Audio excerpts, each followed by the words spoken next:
Cześć, witam Was serdecznie. Dzisiaj opowiem, jak prawidłowo zaplatać węzeł żebrowy. Użyję 3 rodzajów sznurka: skręcany pojedynczo, skręcany potrójnie oraz sznurek pleciony. Zacznę dzisiaj od tego, żeby Wam powiedzieć, na czym polega prawidłowe zaplatanie węzła żebrowego, żeby był równy i prosty, żeby się nie falował i skręcał w tym kierunku, który chcemy. Przede wszystkim bardzo ważne jest, żeby sznurek był dobrze i mocno zaczepiony na nasz kijek, żeby się nie przemieszczał.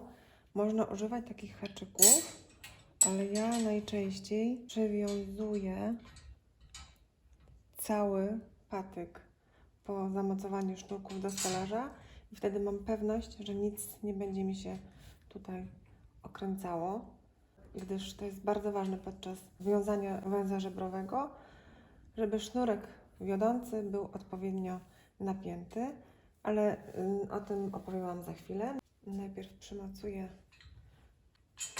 patyk, już ten haczyk nam nie będzie potrzebny. Przymocuję nasz kij do stelaża.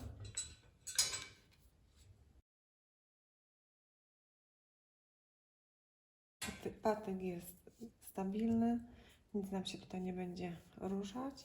Wyjdzie nam na pewno dużo lepiej, niż jakby to wszystko wędrowało w różnych kierunkach. Tak przygotowane sznurki są już gotowe do zaplatania węzła żebrowego. Wybieramy sznurek wiodący, na którym po kolei będziemy zaplatać poszczególne sznurki. Ważne, by podczas zaplatania sznurek wiodący był napięty. Jeżeli sznurek wiodący będzie zbyt luźny, będą powstawały niepożądane fale. Dlatego warto trzymać sznurek dość dobrze napięty. Przede wszystkim trzeba pamiętać, że węzeł żebrowy zabiera trochę sznurka i nie mogą być zbyt ciasno sznurki zawieszone na patyku, na kiju naszym, bo wtedy będzie się za bardzo rozszerzał i rozjeżdżał.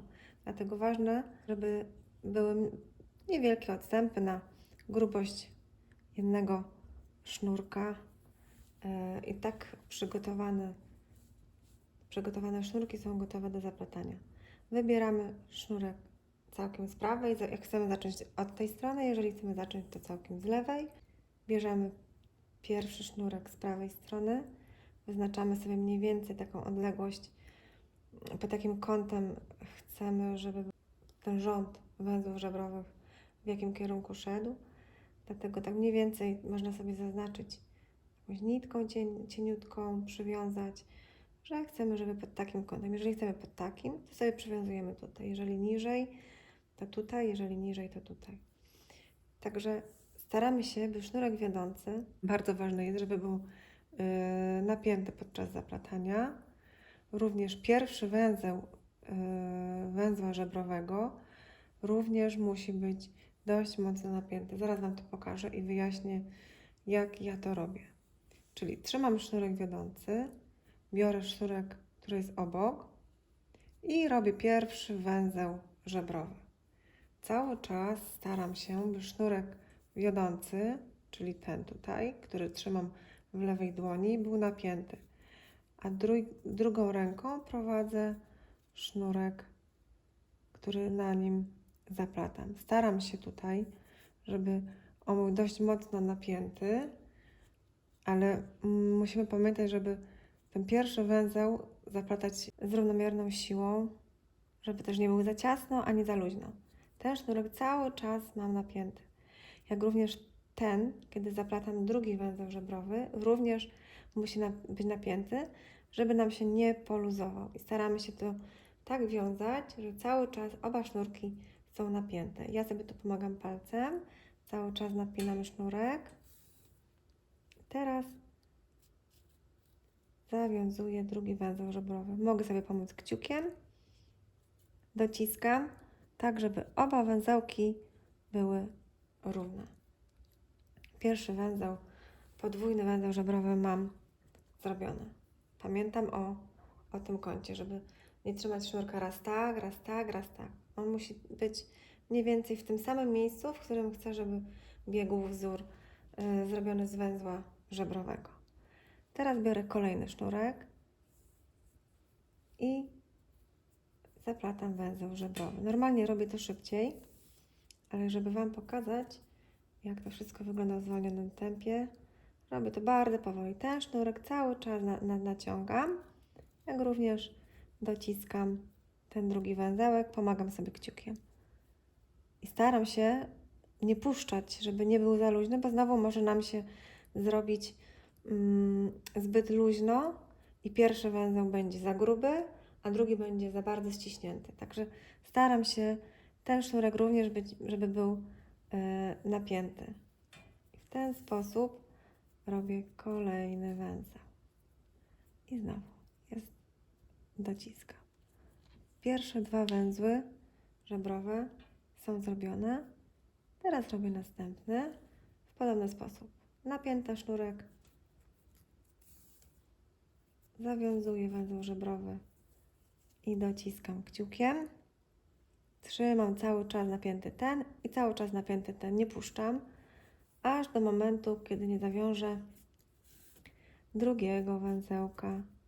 Proszę bardzo. I też kciukiem sobie pomagam. I proces powtarzam do momentu, kiedy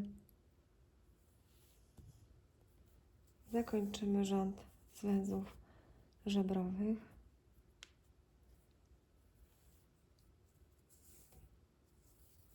Jeżeli będę zbyt luźno teraz wiązała, to te sznurki będą nieładnie zwisać, będą zbyt luźno i nie będzie to wyglądało ostatecznie. Dlatego staram się cały czas, żeby ten sznurek wiodący biegł pod tym samym kątem.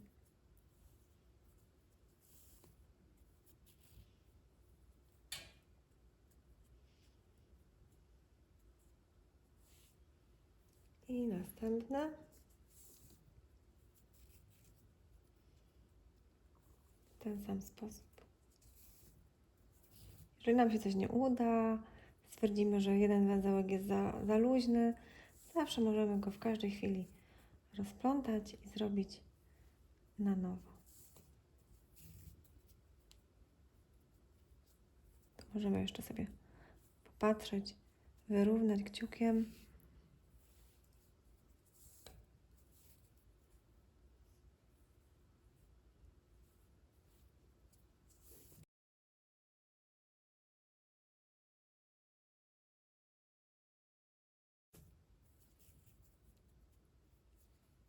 Hop.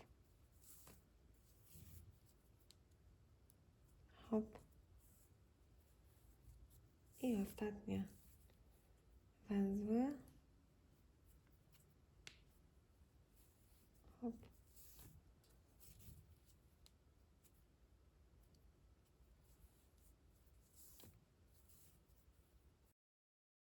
I już robimy ostatni węzeł żebrowy. Węzeł jest prosty. Możemy jeszcze tutaj troszeczkę delikatnie podociskać, poprawić co nieco. I można powiedzieć, że nasz rząd węzłów żebrowych jest gotowy. Drugi rząd na pewno pójdzie nam łatwiej. Jednakże musimy pamiętać, żeby sznurek wiodący był idealnie przyklejony podczas zaplatania do pierwszego rzędu węzłów żebrowych, żeby nam nie schodził, jeżeli nie chcemy oczywiście, jeżeli chcemy, żeby był rząd węzłów żebrowych drugi idealnie pod tym węzłem, to musimy poprowadzić wiodący sznurek zaraz pod naszym rzędem pierwszym. Bierzemy sznurek całkiem ze skrajnej strony, chwytamy drugi i oba sznurki napięte dociskamy do pierwszego rzędu. Ten trzymamy, nie puszczamy, żeby nam się za bardzo nie poluzował. I cały czas sznurek wiodący staramy się, żeby nam się tutaj szpary między węzłami nie robiły. Staramy się trzymać zaraz pod tym rzędem. I podobnie drugi. Staramy się wszystkie węzły wiązać z tą samą siłą. To jest kwestia czasu, zanim to ogarniemy, bo na początku faktycznie te węzły nie do końca są takie idealne, jakbyśmy chcieli, ponieważ nie mamy jeszcze takiej wprawy. Nasz mózg potem zapamięta i poprowadzi odpowiednio nasze ręce z odpowiednią siłą, byśmy mogli wiązać równiusieńkie węzełki żebrowe. Pamiętajcie, że praktyka czyni mistrza. Złota zasada. I tak do samego końca. Nie ciągniemy też za mocno tych sznurków, nie wiadomo z jaką siłą. Staramy się to wszystko wyważyć, wypośrodkować. Robimy wszystko delikatnie, ale pewnymi ruchami. Zwróćcie uwagę, że ja cały czas tym kciukiem, nawet jak zaplatam szybciej, dociskam ten drugi, pierwszy i drugi węzełek w taki sposób, żeby węzły były równe.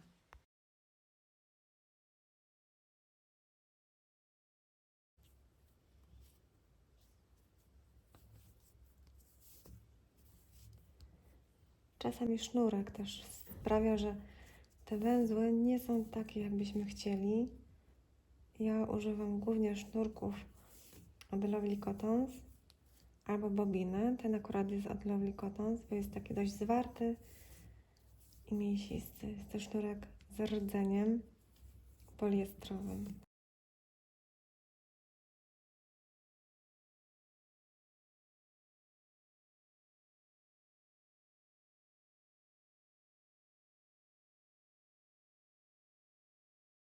I 2 rzędy węzłów żebrowych gotowe. Proste, prawda? I w podobny sposób robimy w drugą stronę. Bierzemy sznurek całkiem skrajny, to będzie sznurek wiodący.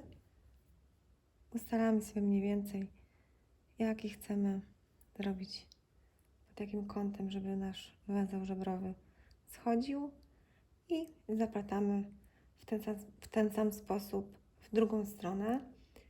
Często, szczególnie mi na początku, ten splot na drugą stronę wychodził troszkę inny niż na prawą stronę, ponieważ inaczej dociągałam i napinałam sznurek. Jednak tutaj na lewą stronę u mnie zawsze troszkę trudniej niż na prawą stronę. I tak większość z Was też mówi, że ma podobnie, że w tą stronę lub drugą wychodzi węzeł żebrowy ładny, a w drugą stronę trochę gorzej. Ale to też jest kwestia wprawy, żeby zarówno na jedną, jak i na drugą stronę węzły wychodziły równe, choć minimalnie troszkę się różnią jednak, ponieważ któraś z naszych dłoni jest bardziej dominująca.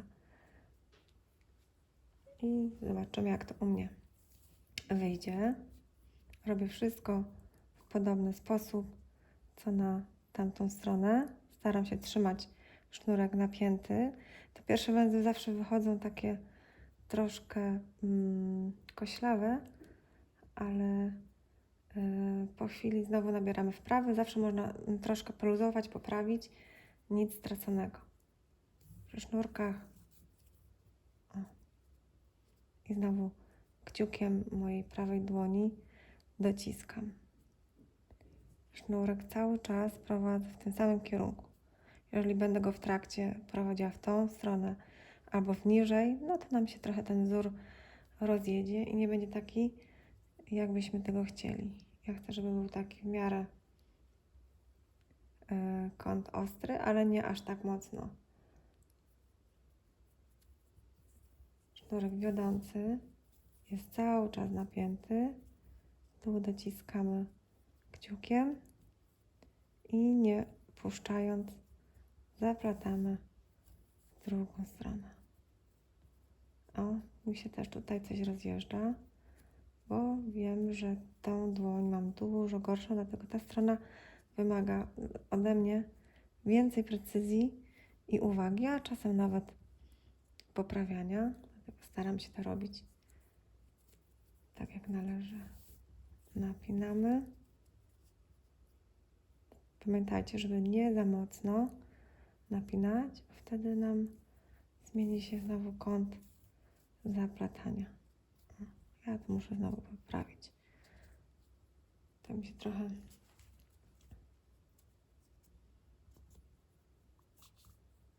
O.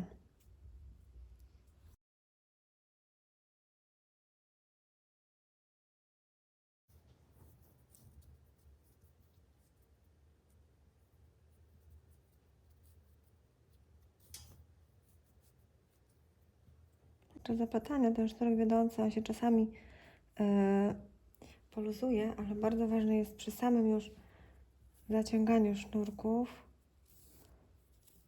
żeby on jednak był cały czas napięty.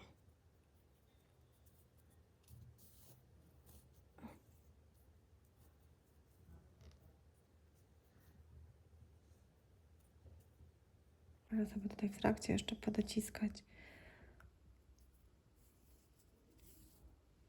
Pamiętajcie o tym, żeby te sznurki,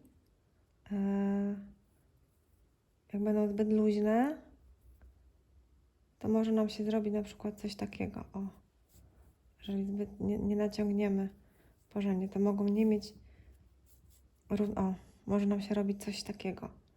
Dlatego on musi być, ten sznurek, który zaplatamy, też napięty, ale nie za mocno, bo jeżeli za mocno pociągniemy, to robi nam się taka tutaj niefajna harmonika. Także staramy się cały czas trzymać jeden kierunek. W ten właśnie oto sposób. Dalej to sobie kciukiem pomagam. O, mi się to próbuje rozwiązywać na tą stronę. Dużo trudniej mi na tę stronę się pracuje, ale to jest jak najbardziej normalne. I nie mamy się za tym przejmować, tylko robić swoje.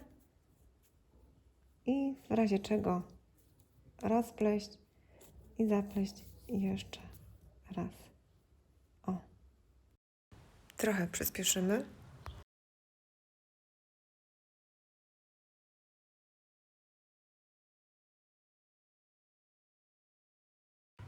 I tu mam gotowy rząd węzłów żebrowych na drugą stronę. Myślę, że już wszystko mniej więcej wytłumaczyłam i drugi rząd zrobię w przyspieszonym tempie.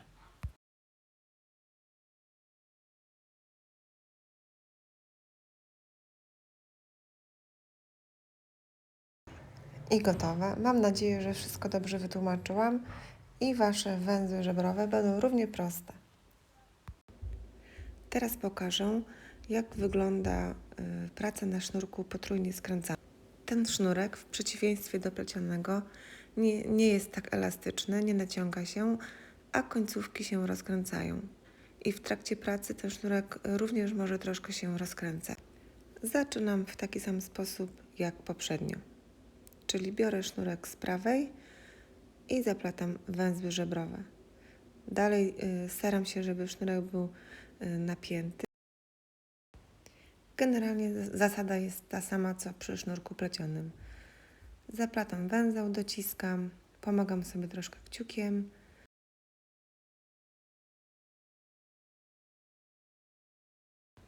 Myślę, że mogę troszkę przyspieszyć film. Jest taka opcja, jeśli chcesz zwolnić, w prawym górnym rogu możesz zmienić w ustawieniach prędkość odtwarzania filmu.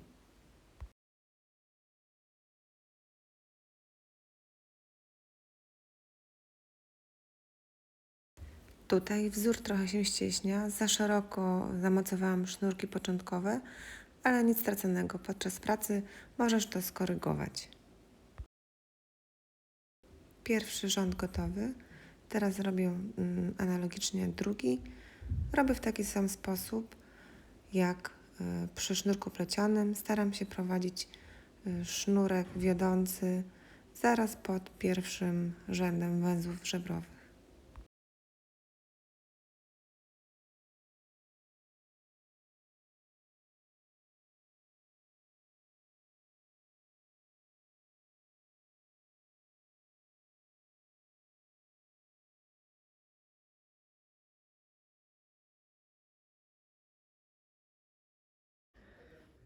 I podobnie w drugą stronę.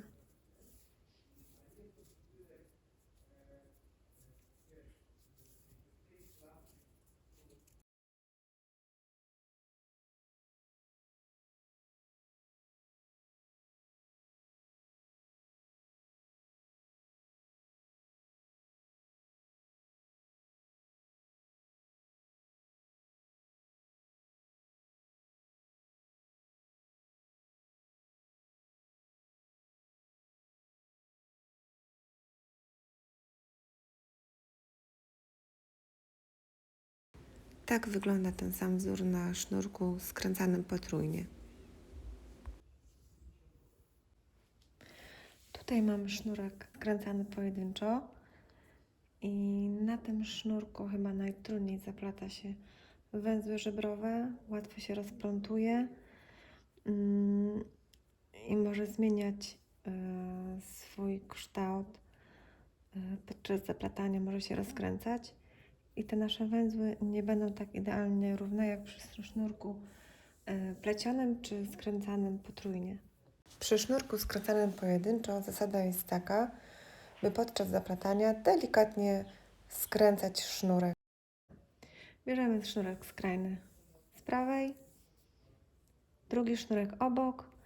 Sprawdzamy, czy mamy dość ciasno tutaj zaczepione sznurki i zaczynamy zaplatać. Znowu sobie wyznaczamy odległość, sznurek napięty i robimy pierwszy węzeł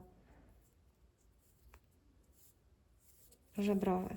I już tu widzę, że ten sznurek mi się troszeczkę rozkręca, dlatego w palcach staram się go trochę skręcić. Pierwszy węzeł jest. I robimy drugi. Sznurek cały staram się trzymać napięty i przekładamy i skręcamy w palcach delikatnie nasz sznurek. Tu już widać, że on nam się trochę rozkręca, ale z czasem to się nam tutaj można w razie czego poprawić. Ten sznurek tutaj mi się za bardzo rozkręcił. Dawno nie robiłam niczego na sznurku skręcanym pojedynczo i już wyszłam z wprawy. O, tu jest skręcony już. Pamiętamy o tym. Tutaj znowu staramy się skręcać ten sznurek w dłoniach i podczas zaplatania okręcamy tak, żeby nam się nie rozplatał brzydko. Wtedy będą węzły dość równe. I znowu staramy się tutaj trzymać napięte zarówno sznurek zaplatany, jak i sznurek wiodący. I staramy się w palcach delikatnie skręcać, żeby nie przedobrzyć. Tutaj poprawimy troszeczkę. Ok.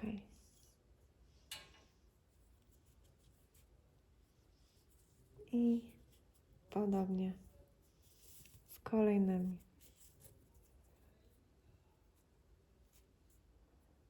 Kciukiem sobie pomagamy.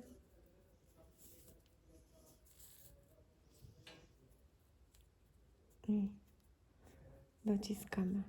Tu widać delikatne są nierówności, ale tak mówię, ten pierwszy rząd zawsze najtrudniej, a potem następne idą już trochę lepiej. I raz, hop. I dwa, hop. Zasada jest ta sama, więc przyspieszam trochę filmik. Ale pamiętaj, że zawsze możesz wybrać opcję, w ustawieniach i zwolnić tempo w filmiku.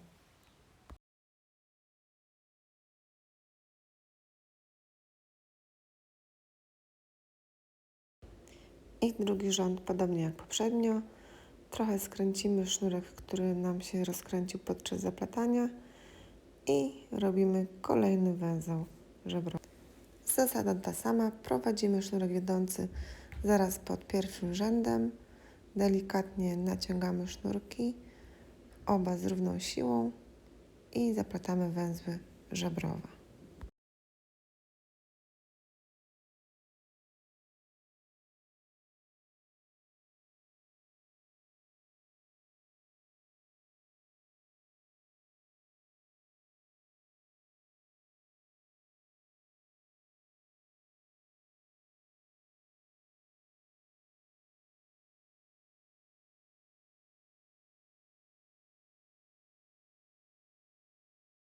I za chwilę będę zaplatać na drugą stronę. Dla mnie zaplatanie na tą stronę jest trudniejsze, ponieważ moja lewa ręka jest trochę słabsza od prawej i z mniejszą siłą naciągam sznurki, ale podczas pracy można to spokojnie.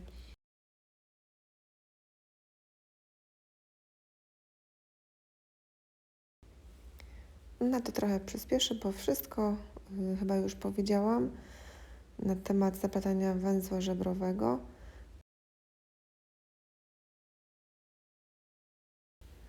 Na końcu filmu pokażę również, jakich błędów nie robić, by nasz węzeł był równy. Także bądźcie ze mną do końca. I pamiętajcie, jeśli podobał Wam się film, dajcie znać w komentarzu kciuka albo subka.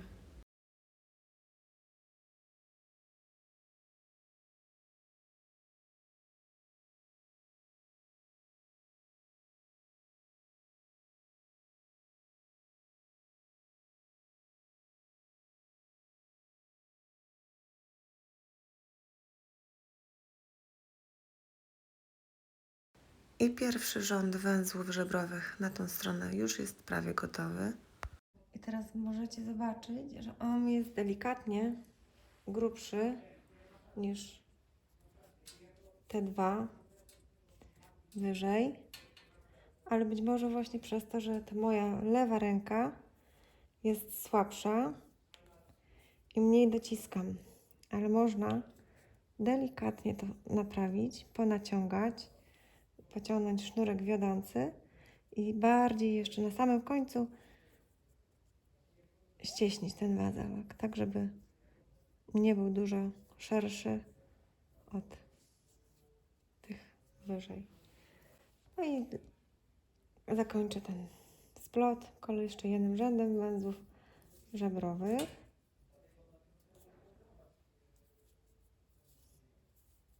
Sznurek skręcany jest dość trudnym materiałem do zaplatania, ale bardzo wdzięcznym. Można go pięknie rozczesać, zrobić fantazyjne piórka czy frędzle, ale samo zaplatanie wymaga precyzji i wprawy, ale nie jest tak źle, jakby się wydawało. I znów troszkę przyspieszę.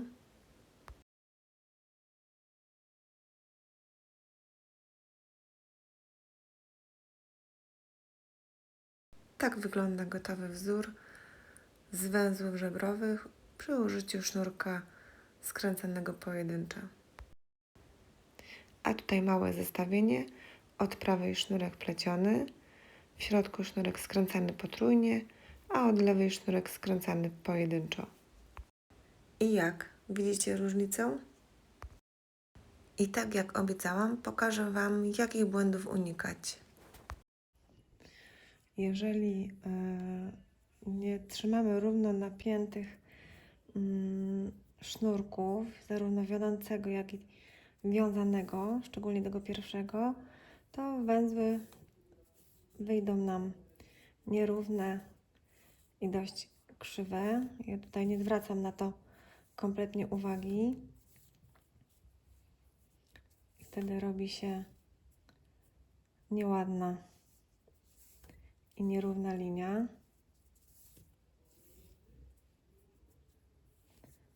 Proszę zobaczyć, jak to wszystko tu wygląda.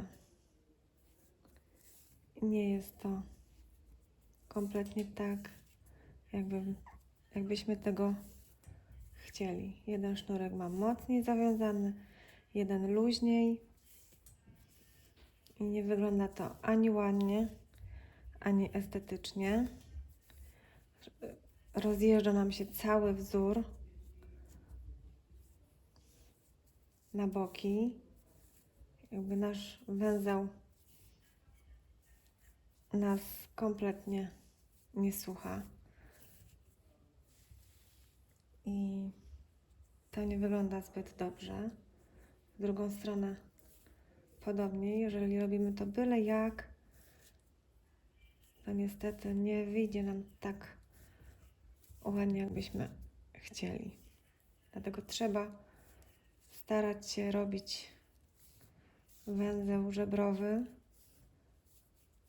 tak, żeby był równy, trzymać sznurek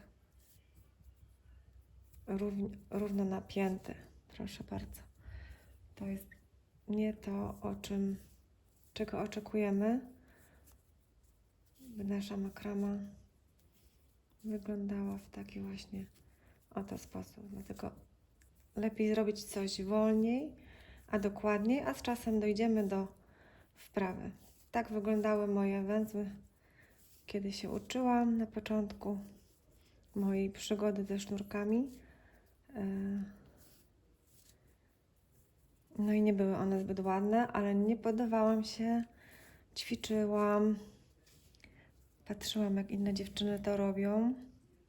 No i z czasem nauczyłam się. Ale to nie jest to, o co nam chodzi.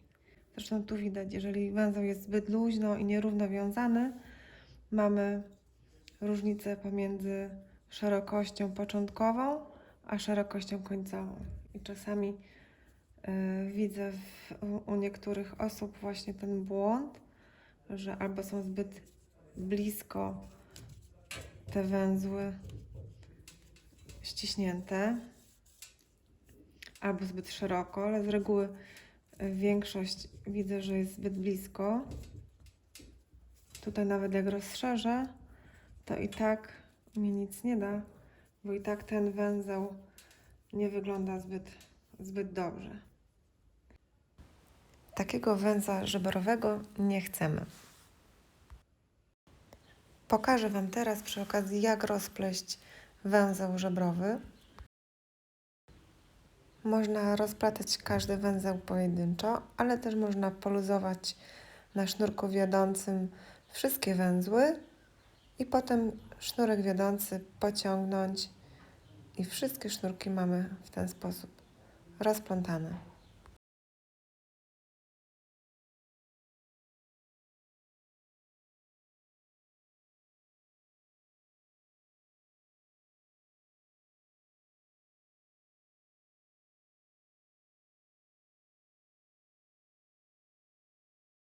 I gotowe.